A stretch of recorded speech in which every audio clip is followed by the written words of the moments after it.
Timóteo, tá bom? Capítulo de número 4, nós vamos estar terminando essa carta hoje aqui em nome de Jesus, e a Bíblia vai nos falar acerca de, na verdade essa é o final da vida de Paulo, são os últimos instantes dele na terra, né, como cristão, como servo de Deus, e são as últimas instruções para aquele que vai receber o seu legado, Timóteo, vai receber o cajado de Paulo. A segunda epístola de Paulo a Timóteo, no capítulo 4, versículo 1, versículo de número 15, a pregação no mundo de relativismo. Então Paulo já tinha dito a Timóteo, para ele não se envergonhar do Evangelho. Paulo já tinha dito a Timóteo para ele sofrer pelo Evangelho, e Paulo já tinha dito a Timóteo para ele preservar a sã doutrina. Então Paulo já tinha dito essas coisas aqui, ele já trabalhou essas premissas com Timóteo na carta. Olha, Timóteo, não te vergonha do Evangelho, sofre pelo Evangelho e preserva o Evangelho. Só que agora a ordem vai ser, o imperativo de Paulo vai ser: Timóteo, prega o Evangelho. E se tornou muito difícil hoje essa missão para muitos crentes, porque nós estamos vivendo uma era de relativismo muito grande, muito grande. A igreja do Senhor Jesus, eu acredito que um dos piores maus para os crentes nesses últimos dias tem sido o secularismo, o hedonismo, o amor a si próprio e o relativismo, né? Isso tem sido muito complicado e a igreja tem se comportado às vezes de uma forma que não tem agradado ao Senhor e os seus princípios que estão baseados na sua palavra. Então a ordem para Timóteo vai ser: olha, no mundo de relativismo, a salvação para quem não quer viver no mundo é combater o mundo com o Evangelho. Infelizmente, muitas igrejas têm tentado combater o mundo ou as artes espirituais do mal, os espíritos da maldade, com algumas práticas humanas. E Paulo deixou bem claro, quando ele escreveu as cartas pastorais, que o que vai fazer uma igreja prevalecer é o ensinamento da palavra. A motivação para pregar a palavra. O Dr. John Stott, ele vai dizer o seguinte: o mais forte incentivo para mim pregar a palavra é que essa ordem foi dada por Deus. As pessoas hoje, elas querem buscar algum meio para elas pregarem a palavra. Por que eu vou pregar a palavra? Meu nome ser reconhecido? Por que eu vou pregar a palavra? Para me ganhar um cachê como pregador? Para que eu vou ganhar a palavra? Para ela me trazer benefícios? No capítulo 4, se você está com a Bíblia aberta aí, ele vai dizer assim, versículo 1: diante de Deus e de Cristo Jesus, que há de julgar vivos e mortos. Ou seja, o Dr. Stott diz que o maior incentivo, e esse incentivo basta, é o quê? É que essa ordem de pregar a palavra, ela foi dada pelo próprio Deus. Deus nos comissionou a pregar a sua palavra. É interessante que nesse verso de número 1 aí, ele vai usar uma palavra chamada manifestação. E essa palavra manifestação, que é a palavra grega epifania, ela está totalmente ligada com a segunda vinda de Cristo, com a parousia. Ele vai dizer assim, essa palavra manifestação que está no versículo 1, ela está ligada com o retorno de Jesus em glória.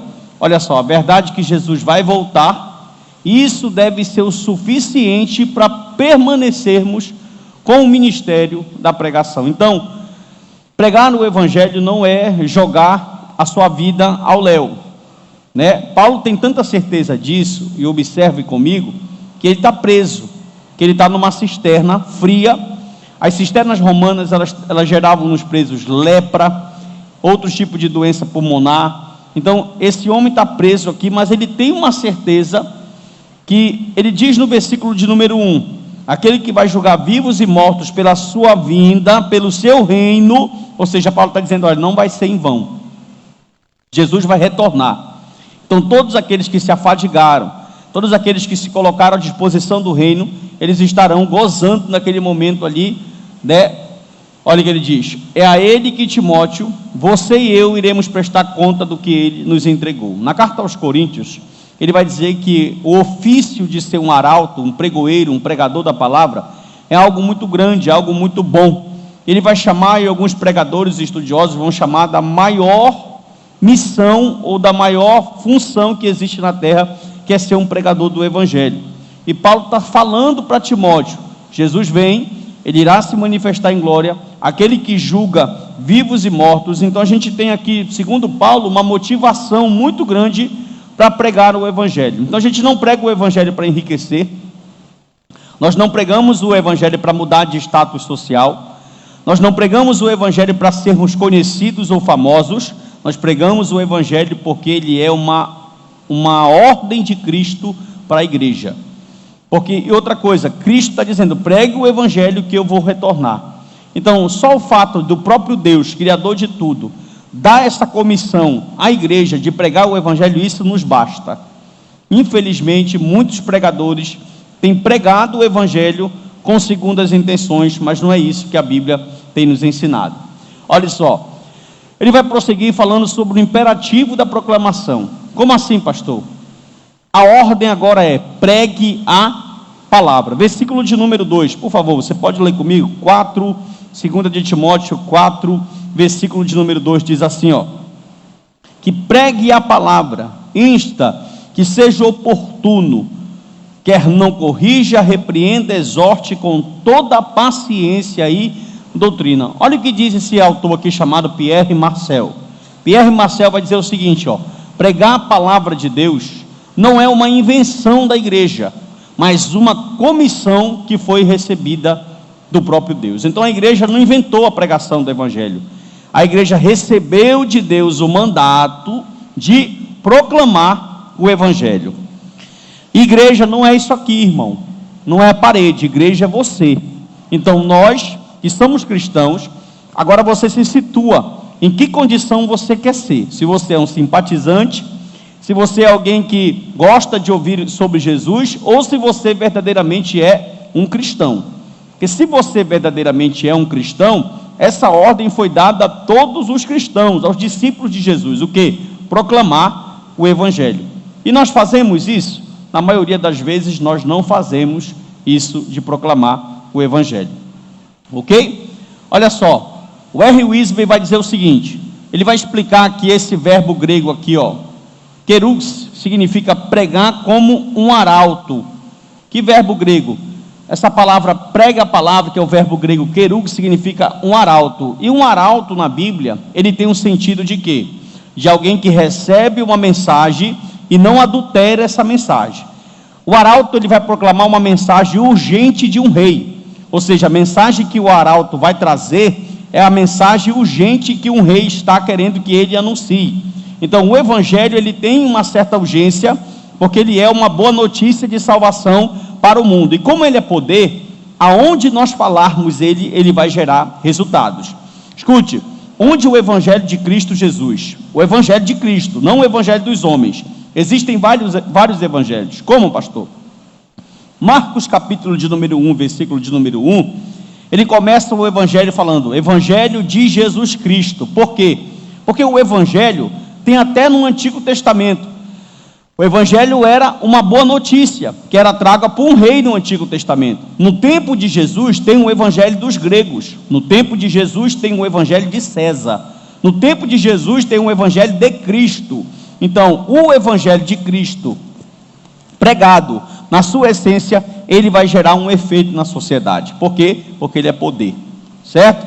Então nós precisamos, de uma certa forma, sermos arautos. Olha o que diz essa outra fera aqui, Dr. Martin Lloyd Jones: pregação é lógica em fogo.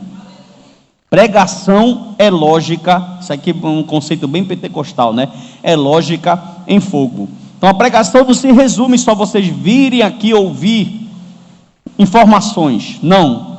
Pregação, ela tem poder de transformar, de regenerar, de mudar, porque a fé vem pelo ouvir e ouvir Olha o que John Wesley disse: ponha fogo no seu sermão ou ponha o seu sermão no fogo. Então nós estamos carentes hoje, o século 21, com tanta informação, com tantas pessoas gabaritadas, com tantas pessoas capacitadas.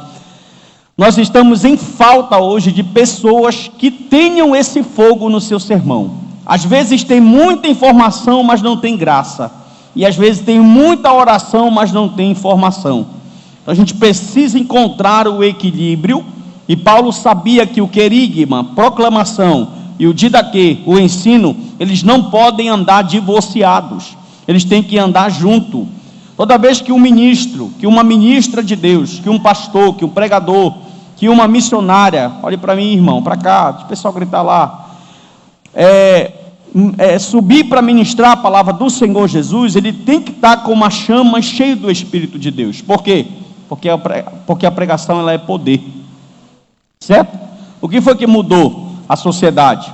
Foi a pregação do Evangelho na boca dos apóstolos, foi a pregação do Evangelho na boca dos homens e mulheres de Deus. Muito bem. Sinais que caracterizam a proclamação da palavra. Capítulo 4, versículo 2, parte B. Essa proclamação, segundo Paulo, ela deve ser urgente. Olhe só. Leia para mim, capítulo 4, versículo de número 2. Leia comigo, diz assim, ó. Que pregue a palavra, insista. Na sua versão pode estar insta. Quem tem a versão insta? Ó, deve ser Almeida Revista e Atualizada. A minha versão, que é NA, está insista. Pregue a palavra, insista, insta. Olha o que significa essa palavra aqui, irmão. Essa palavra insta aí, ou insista, é o verbo grego epistemi. Paulo está dizendo, esteja de prontidão. Viu? O obreiro, o crente, na verdade, porque isso aqui não se aplica a pastor ou a quem prega, o crente ele precisa estar de prontidão para pregar a palavra do Senhor. Ele precisa estar de prontidão. Então, essa proclamação ela é urgente. Em qualquer momento da sua vida, a tua vida, ela vai requerer uma situação que ela vai requerer de ti palavra. Ela vai requerer de ti conselho.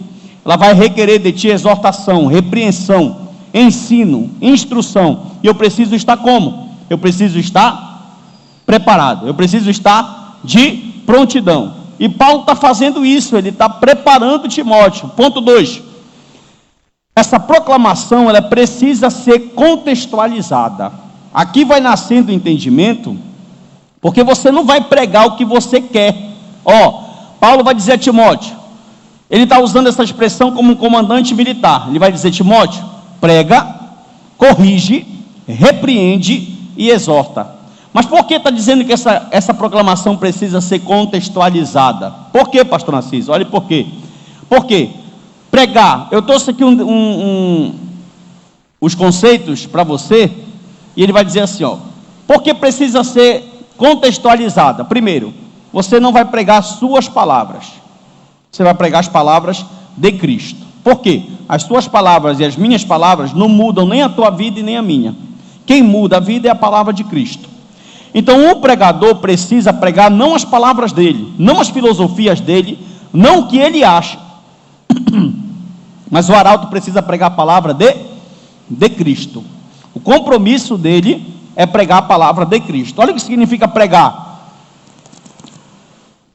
Exercer o papel do arauto. Aí ele vai dizer corrigir, é convencer os que contradizem, trazer luz aos pecados e revelar um erro. Timóteo, repreende. Repreender aqui é o confronto direto, como Paulo fez em Corinto, com Alexandre Latueiro também, e como Natan fez com Davi. Agora, irmão, isso aqui nada mais, nada menos, pregar, corrigir, repreender, se aplica em eu defender a minha fé. Como é que eu faço isso, se eu não tiro um tempo na minha vida, para mim me dedicar às Escrituras Sagradas? Escute só. Sabe por que muitos crentes, olhe para mim aqui, você de casa também, desculpe, sabe por que muitos crentes estão passando por um momento espiritual de frieza muito grande? A culpa não é do diabo. O diabo não tem legalidade e poder na vida de um salvo. Dê um glória a Deus, irmão, por isso. O diabo não tem poder e legalidade na vida de um crente salvo. Aprenda isso, pelo amor de Deus. A Bíblia diz que quem é de Deus, o maligno não toca. É isso que as Escrituras dizem. Interessante que quando aquele satanista que está famoso no TikTok começou a falar, que se uniu com Exu, com Umbanda, com Quibanda, não sei o que, com um bode preto, aí os crentes morrendo de medo daquele rapaz. Pelo amor de Deus, irmão, até parece que existe uma luta, ou a capacidade de existir uma luta entre o bem e o mal. Deus não mede forças com o mal, Deus é soberano. Deus é Senhor. Ninguém para os planos de Deus, ninguém para os projetos de Deus. Está para nascer um demônio que pare os projetos de Deus, certo? Por que muitos crentes estão, então, na vida ociosa, fria, parados, fracos, parando, apostatando? Simples, por causa da disciplina na vida cristã. Os irmãos não têm fé, e a fé só consigo pela palavra.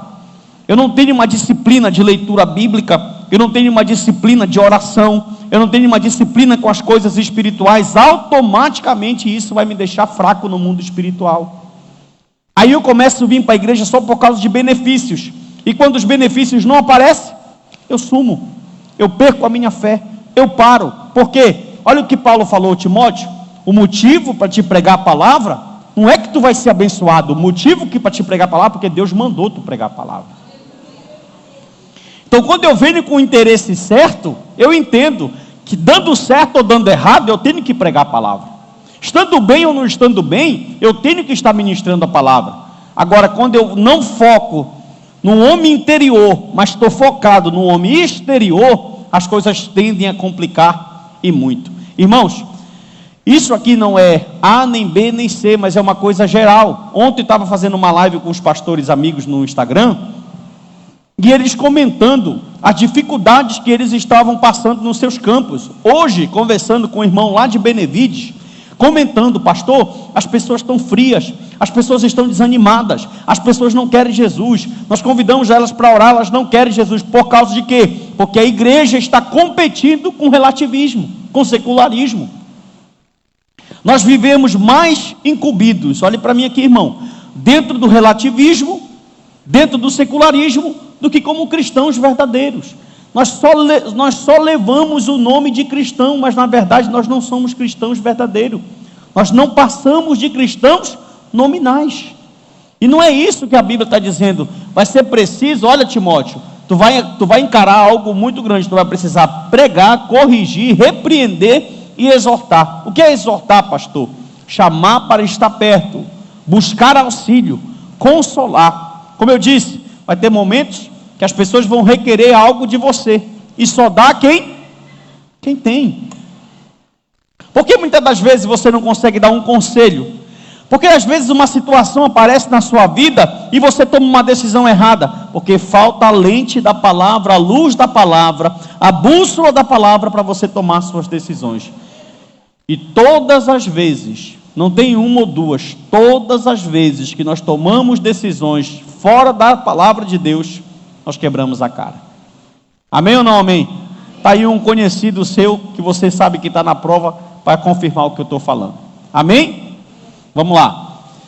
Olha só, e 1.3, Timóteo, essa proclamação deve ser uma proclamação paciente e com longanimidade. É aqui que está. A gente quer pregar e quer ver o resultado, sim ou não? Mas isso não depende da gente. Por exemplo, a palavra longanimidade, macrotúmia, é um tipo de espírito que nunca se cansa, não se desespera, tem uma paciência triunfadora no trato com as pessoas. Por quê? O nosso papel, irmão, é pregar. Nosso papel é falar. Quem dera que eu pudesse jogar uma varinha de condão agora assim, falar assim: muda a vida tua, muda a vida tua, muda a tua vida, ou apontar para mim, primeiro aqui, muda, Narciso. A gente não tem esse poder. Nosso papel é ministrar a palavra do Senhor, e tendo o que? Paciência. Tem aqueles irmãos que estão na caminhada do Senhor um tempo, que a gente olha para eles e automaticamente, só dentro da nossa mente, do coração, a gente faz um juízo de valor e fala assim: esse aí não vai ser nada. E de repente Deus pega um camarada e dá um giro na vida dele, e pega ele de um crente frio e coloca ele um crente fervoroso, porque Deus tem esse poder. E vice-versa, pode ser que o maior crente, o maior pregador, um homem avivado, um homem cheio de Deus, que prega a palavra, que está bem, amanhã pode estar passando por um momento de frieza espiritual. Por quê, pastor? Porque essa proclamação, ela é um processo. Em alguns é mais rápido, em outros é mais lento, alguns atendem muito mais depressa, alguns têm uma aptidão muito mais acelerada, mas outros não conseguem desenvolver, não conseguem proceder. Aí vai entrar N requisitos. Quais? O reino das trevas, que não quer que você cresça, o mundo que vai lutar contra você, a tua carne que não vai querer que você também cresça, e a tua preguiça que não te deixa de jeito nenhum. Por quê, irmão? Porque nós temos força para fazer as coisas materiais. Deixa eu te perguntar uma coisa. E qual é o melhor? Qual é o mais importante, na verdade? As coisas materiais ou o teu espiritual? Me responda. Me responda, irmão. Mas qual é que você cuida mais? Você está vendo como a gente inverte os valores? Aí eu te pergunto, se você está bem espiritualmente, e às vezes a nossa realidade aqui é essa, 40 horas, quarentão, né? Baixada, invasão, nova esperança. Às vezes a gente não tem um centavo no bolso, mas se você estiver bem espiritualmente, tudo está bem. A tua casa está bem, os teus filhos estão bem, tu está vendo teus filhos crescerem no caminho do Senhor, tu consegue através da palavra exortar, repreender, corrigi-los, biblicamente, sem precisar gastar com psicólogo, sem precisar gastar com conselho tutelar, sem precisar gastar com nada disso, porque você tem instrução. Mas às vezes, você está tão bem financeiramente, que você não tem tempo de vir à casa do Senhor, que você não tem tempo de orar, que você não tem tempo de cuidar das coisas de Deus, que você não tem tempo de fazer o trabalho do Senhor. Por quê? Porque o teu Deus é o secularismo. O teu Deus são as coisas que tu colocaste como prioridade. Preste muito bem atenção. Paulo vai dizer assim, essa proclamação deve ser fiel às Escrituras Sagradas. Olha o que eu coloquei aqui. A pregação e o ensino, elas precisam andar acompanhadas. O teólogo, o instrutor, ele precisa ser um evangelista, viu? Mas o evangelista, ele precisa ser um teólogo. Então não pode andar separado, a minha pregação não pode andar separada do meu ensino. Eu preciso ser um evangelista, falar de Jesus, mas eu preciso saber o que eu estou falando. Então não tem como proclamação e ensino andar divorciado.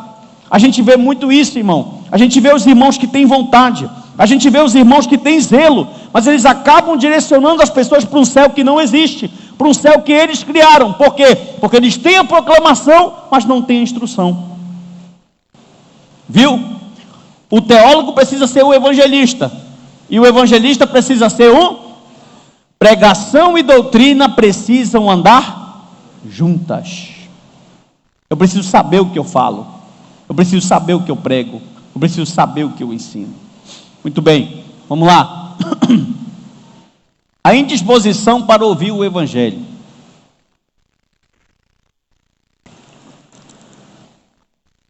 Timóteo, haverá um tempo que não suportarão a sã doutrina. Que palavra atual, irmão. Como assim, pastor Narciso? As pessoas se sentirão atraídas pelas... Crente gosta de novidade. Doutrina? Eu quero CPF, irmão. Quero poder. Glória. Os crentes buscarão, Timóteo, novidade. As pessoas querem se sentir bem. Elas não querem sair da zona de conforto. Não, eu estou bem aqui, Jesus. Eu estou bem aqui, Senhor. Estou aqui nessa cadeira, debaixo dessa central. Meu ministério se resumiu aqui. Não, irmão. Não é isso que Deus tem para ti. Nós fomos chamados para sermos arautos do Evangelho. Mas eu não prego, pastor. Prego com a sua vida, com as suas atitudes. O corpo tem lugar para todo mundo trabalhar, viu? Os crentes não querem sair da sua zona de conforto. Não, pastor prega, não, pastor faz, não, diácono faz, não, presbítero faz. Negativo. Até que todos cheguem ao pleno conhecimento da verdade. A admoestação paulina é que todos os crentes, do francinei que está lá na porta, ao irmão que senta aqui na frente, ao pastor que está aqui no púlpito, a todos os obreiros, todos eles, biblicamente, estão recebendo uma exortação bíblica, que nós precisamos crescer na graça e no conhecimento, no ensino e na proclamação. Nós precisamos disso. Escute, as pessoas querem mestre que falam o que elas querem ouvir. E hoje tem igreja de todo jeito, irmão. Tem igreja de todo tipo, tem palatar de todo tipo, tem comida de todo tipo. Você procura aquela igreja que não fala de inferno.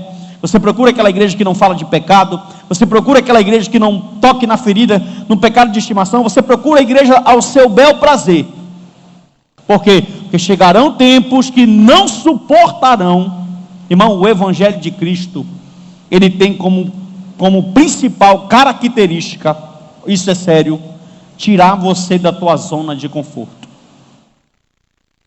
O Evangelho de Cristo Jesus, ele tem como principal característica nos tirar da zona de conforto, pegar a nossa cruz, carregá-la e viver o verdadeiro cristianismo.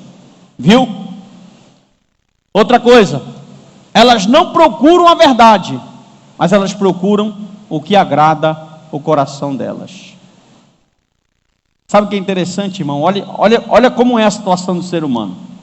Isso não acontece aqui, só nas outras igrejas. Aqui não tem isso. Presta atenção. O camarada, ele está com a vida dele toda fora do patamar espiritual. O homem e a mulher. Beleza. Aí ele vem aqui na igreja, não sei qual é o pensamento desses irmãos. Se ele vem na igreja para tentar sentir um alívio, para pensar que ele vindo aqui vai descarregar, ou que o pecado dele vai diminuir, alguma coisa ele pensa, né? Porque, irmão, aqui, uma cadeira dessa que você tem aqui, ou em outra congregação, não te coloca no céu. Saiba disso, não te coloca no céu. Aqui não é uma empresa que tu vem, bate teu ponto e vai embora. Aqui é um agrupamento, é uma reunião. Nós nos reunimos para um edificar a vida do outro. É para isso que serve a reunião congregacional. Viu? Um chega com doutrina, outro com cântico, outro com profecia, outro com língua estranha, outro com ensino, e por aí vai. Só que presta atenção. Aí a pessoa passa a semana, digamos, a semana todinha fazendo o que não deve. Aí domingo ela fala: não, Senhor, eu vou lá hoje, eu preciso ouvir uma palavra que acalme o meu coração, porque meu Deus está pegando. Por que você acha que as igrejas neopentecostais estão lotadas de pessoas? Por que você acha? Por que você acha que as igrejas neopentecostais estão lotadas de pessoas? Porque o slide da característica, repito, nos tirar da nossa zona de conforto. Você tem que sair de uma escola bíblica ou de um culto. Onde é que eu preciso melhorar? Onde é que eu preciso fazer mais para Deus? Onde é que eu preciso crescer? Você tem que ser exortado através da palavra. E exortar é falar com amor, para você saber que nós estamos numa guerra, e uma guerra muito séria, onde nós estamos contemplando os soldados feridos todos os dias, e crente parando suas caminhadas todos os dias. Por quê? Por causa da falta de disciplina espiritual. Irmão, presta atenção numa coisa: o maná parou de cair quando o povo chegou em Canaã. Tem coisas que Deus já fez e que Ele vai fazer, mas tem coisas que a igreja, você, eu, precisamos fazer. Vamos lá. Olha só, ele vai falar assim, ó, a expressão Timóteo, eles vão sentir coceira nos ouvidos. O que significa isso, pastor? Essa expressão coceira nos ouvidos demonstra que essas pessoas terão fome de novidades e vão buscar novidades interessantes e inconvenientes. O que as pessoas procuram não é o evangelho, mas é algo que lhes conforte. É um prato cheio para os falsos profetas. Irmão, por que eles se dão bem? Porque os crentes são analfabetos de Bíblia. Eu duvido um falso profeta chegar contigo, tu ter pelo menos um pouco, um básico de instrução, se ele te engana. Por que o falso profeta consegue te enganar? Porque tu não cresceu. Ah, pastor, o senhor me trouxe aqui só para dar paulada hoje? Não, irmão, eu trouxe aqui porque eu te amo demais e eu preciso te falar a verdade. Viu? O meu amor é demonstrado assim, pregando a verdade para você. Você será um prato cheio por falso profeta. Por quê? Porque o falso profeta, ele vem com instrução. Ele é preparado para te roubar. Ele é treinado para cauterizar a tua mente. Ele é treinado com a falsa doutrina dele para te ludibriar, para te enganar. Ele é um charlatão. Ele é um enganador da fé. E quando você, escute, está atrás de novidade, vai ter banquetes para tudo. As pessoas estão vendendo lugar no céu, irmão. As pessoas estão vendendo conveniência dentro da igreja. As pessoas estão voltando ao tempo antes da reforma, para o tempo das trevas, onde a igreja católica fazia o que queria com a fé das pessoas. Por quê? Porque elas querem estar num lugar que se sintam bem. Isso não é o evangelho. Eu desafio você a me dizer: pastor, eu encontrei uma igreja que prega o evangelho da prosperidade, que estava pregando 2 Timóteo capítulo de número 4. Sabe quando eles pregam um texto desse lá? Nunca, porque contraria. Como é que o maior missionário, olha aí, maior pregador, maior teólogo, maior plantador de igreja, Paulo, maior de tudo depois de Jesus, está preso? É totalmente ilógico. Se tu não está bem, Deus não está contigo. Se está dando tudo errado, o Espírito Santo de Deus não está contigo. Esse evangelho que o Brasil hoje, a maioria do Brasil quer. Você liga sua televisão, os pastores estão fazendo os seus votos. Sabe qual é o voto que você deve fazer? É o voto de Ana. Senhor, eu entrego a minha vida para ti. Eu vou entregar Samuel para servir a tua obra.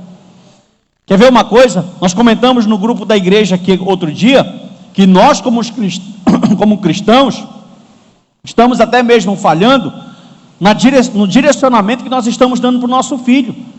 Porque nós viramos céu e terra para dar uma boa educação, e você não está errado, para dar uma boa alimentação, uma boa vestimenta, uma boa casa, uma boa escola, para o filho crescer, casar, criar-se, ter uma formação, crescer de nível.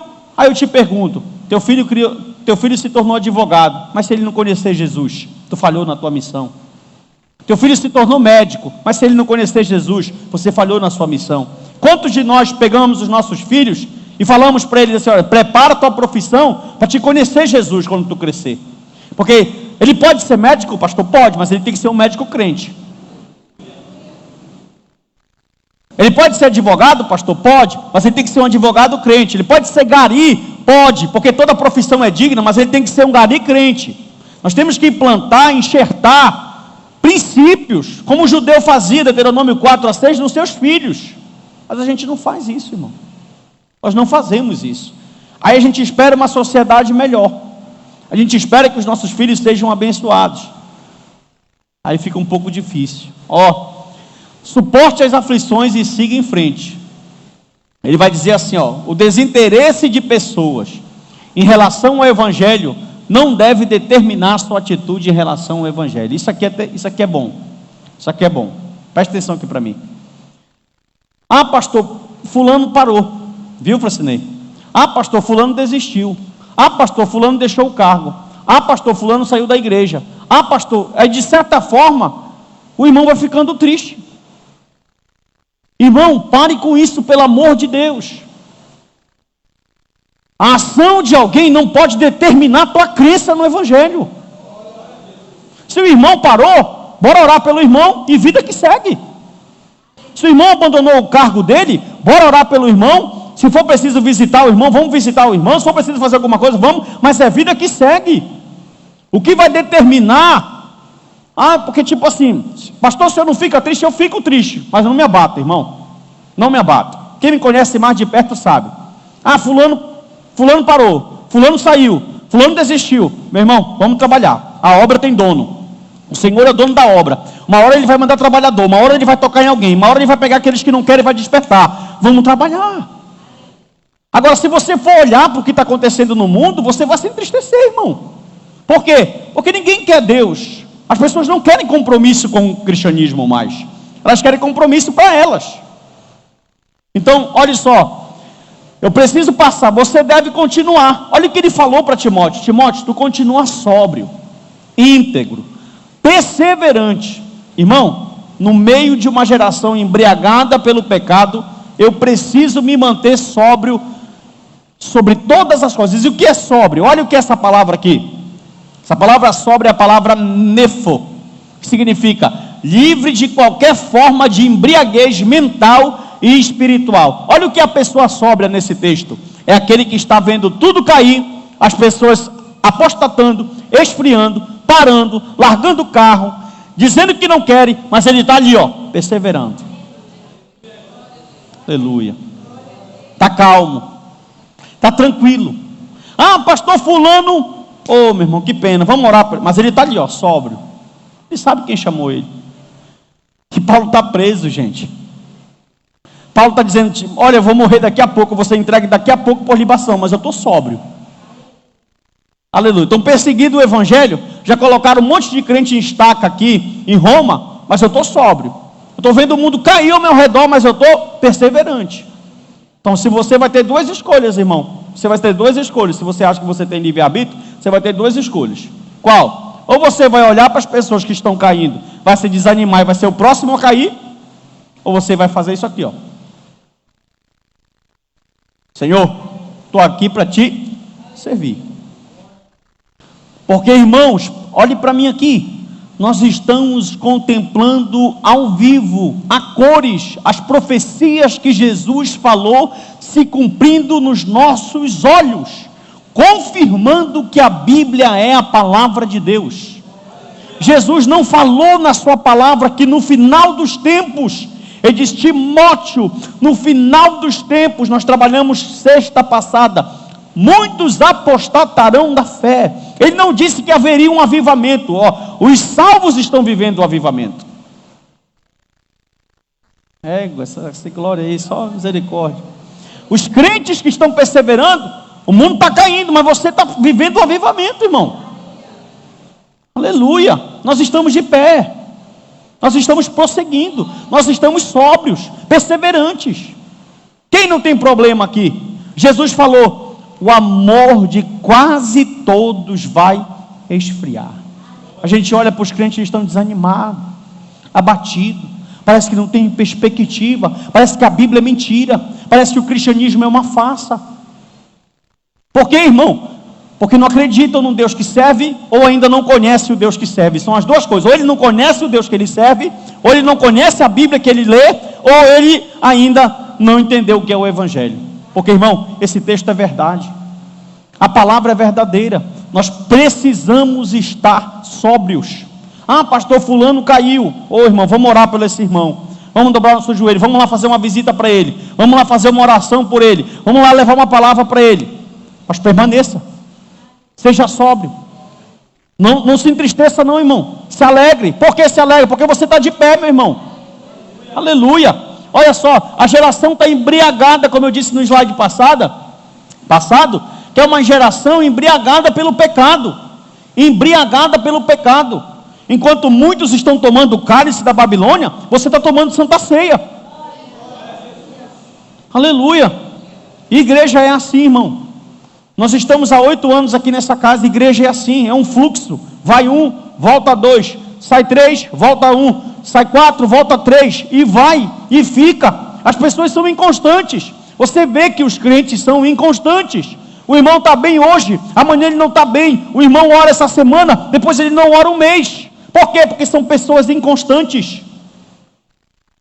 As pessoas não esperam Jesus. Mas nós estamos aqui para a glória de Deus. Aleluia.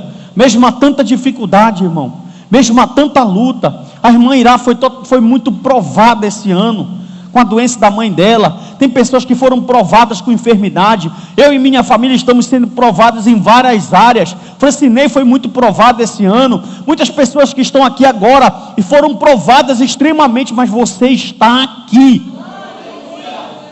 Aleluia. Nós estamos aqui, irmão, numa sexta-feira, ouvindo a palavra de Deus. O que é isso, pastor? Isso mostra que nós estamos caminhando rumo à Nova Jerusalém. Vamos lá, daqui a pouco eu termino. A primeira prisão de Paulo foi por motivo religioso, tá? A segunda prisão de Paulo foi por causa de motivo político. Na primeira prisão ele sai ainda para fazer a obra. Filipenses capítulo 2 trata isso. Na última prisão ele não sai mais, ele vai morrer. Beleza. Quem estava governando era esse camarada aqui, ó. Para não chamar ele de outra coisa, esse homem aqui chamado Nero, que chegou ao poder em 54 depois de Cristo, ele era filho de Agripina. E segundo os historiadores, Roma foi queimada em julho de 64 depois de Cristo, viu?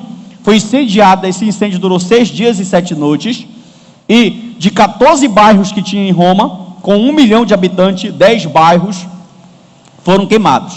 Dos 10 bairros que foram queimados, sobrou 4, e 2 desses 4 bairros eram muito populares, era muito cheio, a população era formada de judeus e de cristãos. Então o que aconteceu? Segundo os historiadores, Nero se vestiu de ator, subiu na torre Mecenas e viu Roma queimar.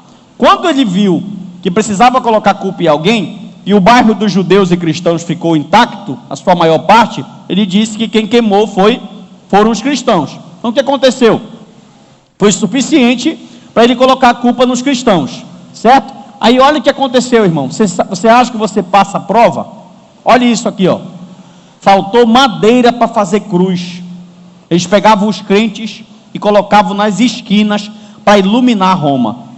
Os crentes eram amarrados em postes e incendiados vivos, viu? Foram jogados nas arenas, enrolados em pele de animais, para serem mordidos por cães famintos. Os filmes retratam muito isso. E outros ainda eram jogados nos picadeiros. Lá na Itália tem o Coliseu, para que os touros amassassem e esmagassem essas pessoas. Então olha o que a igreja está passando. Aí quando o diabo pensa que ele vai vencer a igreja levanta com tudo e cresce mais ainda. Por isso que eu estou falando a você, olha, não se preocupe se o Lula ganhar a eleição. Nós estamos orando e vamos votar para ele não ganhar, tá? Porque nós temos princípios e valores que são inegociáveis, certo? Outro dia um rapaz falou, porque tu apoia o Bolsonaro. Eu apoio a Bíblia. Eu apoio a Bíblia. O dia que o Bolsonaro falar assim na rede social, olha, eu estou a favor do aborto, eu corto com ele, eu voto em branco, eu voto nulo, porque o meu compromisso como cristão é com a Bíblia. Então a gente tem dois candidatos, um pior e um muito pior, tá? Porque o Bolsonaro não é perfeito. Então vote em quem? No menos pior. Aquilo que o Roberto Justo falou no vídeo hoje. O Bolsonaro é ruim, mas ele tem parte boa, só que o Lula não tem parte boa nenhuma. Enfim, olha só. Então nós temos aqui, ó, uma análise do ministério de Paulo. A gente já está terminando. Estou sendo entregue por libação. Ele vai usar um eufemismo aqui, ó, análises. A minha partida já está perto. Aí ele vai, o que é isso aqui, pastor? Essa palavra análise tem 4 tipos de significados. Ela pode ser tirar a carga de alguém. Análise pode ser soltar um prisioneiro. Análise pode ser levantar um acampamento. Ou análise pode ser desatar um barco, levantar a âncora. Paulo está sendo entregue como libação. Está saindo uma carga. Em seguida disso aqui ele vai dizer o quê? O texto talvez mais citado dele na Bíblia, ou um dos mais. Combati o bom combate. Guardei a carreira. E venci ou seja, Paulo está terminando, olha, está saindo da prisão que é esse mundo, para ir morar com Deus, está levantando o acampamento dele, terminou a sua missão, e está desatando o barco, para ir morar na Nova Jerusalém. Aí olha o que ele vai dizer em seguida: combati o bom, completei guardei Aí eu pergunto para você, o problema não é como você começa. E a gente começa muito bem. O cara começa eufórico. Meu Deus, vai para cima e monte. Eu glorifico a Deus, irmão. Eu sei que eu tenho minhas falhas, meus erros, mas eu continuo com a mesma intensidade. Desde o primeiro dia que essa porta está aberta, a minha fé continua com a mesma intensidade, pregando o nome do Senhor Jesus. E quero melhorar, porque o certo não é eu regredir. O certo é eu crescer. O certo é a minha fé se multiplicar. É certo eu amadurecer ainda mais como crente. Preste muito bem atenção nisso aqui, ó. O negócio não é... Paulo pode... Irmão, você ainda não pode falar isso. Esse versículo aqui, muitos de nós ainda não podemos falar, porque nós ainda estamos no campo de batalha. Nós ainda estamos no campo minado. E infelizmente nós não podemos falar, porque isso aqui é o final de carreira. Combati o bom combate. Paulo fez aquilo que Deus entregou na mão dele, e fez muito, irmão. Completei a minha carreira, irmão. Para cada um de nós, presta atenção, para cada um de nós Deus entregou algo aqui nessa terra. Lembra que ele começou no versículo 1, no começo da aula? O justo juiz irá nos julgar, aquele que julga vivos e mortos. Então, o que foi entregue para você vai ser requerido. Amém ou não amém? Paulo cumpriu sua missão. Você de casa aí, tem cumprido sua missão? Vocês que estão aqui, irmão, tem cumprido a missão de vocês? A gente não escutou um glória nessa hora no culto, né? Nós precisamos cumprir a nossa missão, para que futuramente, se Jesus não voltar, nós possamos abrir nossa boca e dizer: combati o bom combate, guardei a carreira e venci pela glória. Aí ele vai dizer, Roma condenou. Engraçado que ele está condenado por Roma, mas está justificado no céu. Glória. Timóteo está recebendo o cajado, ele vai dar continuidade. E a promessa não é só para Paulo, a promessa é para todos aqueles que amam o Senhor. O apóstolo, olha isso, irmão, para terminar, foi abandonado por todos. Demas abandonou ele no versículo 10. Crescente foi para Galácia, viu? Tito foi para Dalmácia. Tíquico foi para Éfeso. Na primeira defesa, todos abandonaram ele. Isso aqui é um espelho do que você vai passar. Se prepare. É o evangelho verdadeiro? Te prepara com abandono, te prepara com desprezo. Quer que eu te diga? Vem para dentro. Quanto mais tu fazer, mais vão falar de ti. Quanto mais tu fizeres, mais vão dizer que tu não é de Deus. Quanto mais tu estiver na posição, mais as pedras vão tacar na tua costa. Esse é o evangelho. Evangelho que está tudo bem, que ninguém fala mal de ti, que todo mundo gosta de ti, que tu é a quarta pessoa da Trindade. Meu irmão, olha isso. Esse homem aqui é o maior missionário do planeta Terra. Ele andou da Ásia à Europa a pé. Ele fundou a igreja por onde ele passou. Ele trabalhou, sofreu imensamente. E olha o que ele ganhou em troca. Nosso problema é que quando a gente faz um pouquinho, uma unha, a gente já quer que o céu esteja aberto, escancarado em nosso favor. Como se Deus tivesse obrigação de te abençoar, porque tu ora, que é uma obrigação tua. Bora amadurecer, irmãos. Olha aí, para terminar. Vai chegar o inverno lá, e o inverno ali na Palestina é muito rigoroso, vocês sabem disso, né? Muito rigoroso, muito rigoroso. Ele vai falar assim: olha, o inverno está se aproximando e eu vou precisar de uma capa quente para suportar o frio. Está terminando. Traz para mim 2 tipos de livro: livros, papiro e pergaminhos, couro, peles. E Paulo sabe que vai morrer, mas ele quer morrer estudando. Olha aí, ele precisa de pessoas para consolar o seu espírito, ele precisa de roupa para aquecer o seu corpo, e ele precisa de livros para ocupar sua mente. Disso que ele precisa. Nós precisamos de pessoas, nós temos necessidade de pessoas, e tem momentos que Deus ficou, ele disse assim: só Lucas está comigo. Sempre Deus vai deixar alguém. Sempre Deus vai levantar um bom samaritano. Sempre Deus vai levantar uma pessoa para ser teu amigo, para ser teu intercessor, para orar contigo, para dizer: vai, não pare, Deus está contigo, o Senhor é contigo. Sempre vai ter alguém que vai estar ali na retaguarda da intercessão. Nós não estamos sós. Aí ele termina: traição e imaturidade. Alexandre Latueiro, esse me causou muitos males. Vocês sabem que Paulo entregou ele a Satanás. Ele resistiu Paulo e a sua mensagem. Na minha primeira defesa, ninguém foi em meu favor. Dava para ficar com raiva, não dava, irmão? Sim ou não? Mas ele disse que isso não lhe seja posto em conta. Paulo ainda orou por aqueles que o abandonaram. Ele era muito maduro, irmão. O Senhor esteve do meu lado. Olha o que João Wesley falou: o Senhor sepulta os seus obreiros, mas a sua obra continua. A obra não vai parar. A obra não vai parar. Infelizmente alguns irmãos pararam. Infelizmente alguns irmãos desistiram. Mas a obra do Senhor, ela continua de pé. Ela continuará de pé. Aí as saudações finais e as conclusões. Aquela típica saudação paulina, né? E uma saudação ali trinitária.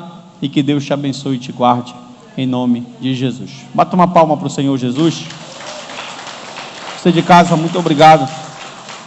Irmão Marcos, Deus abençoe sua vida, em nome de Jesus. Nosso irmão Marcos tem uma palavrinha aqui. Vamos lá.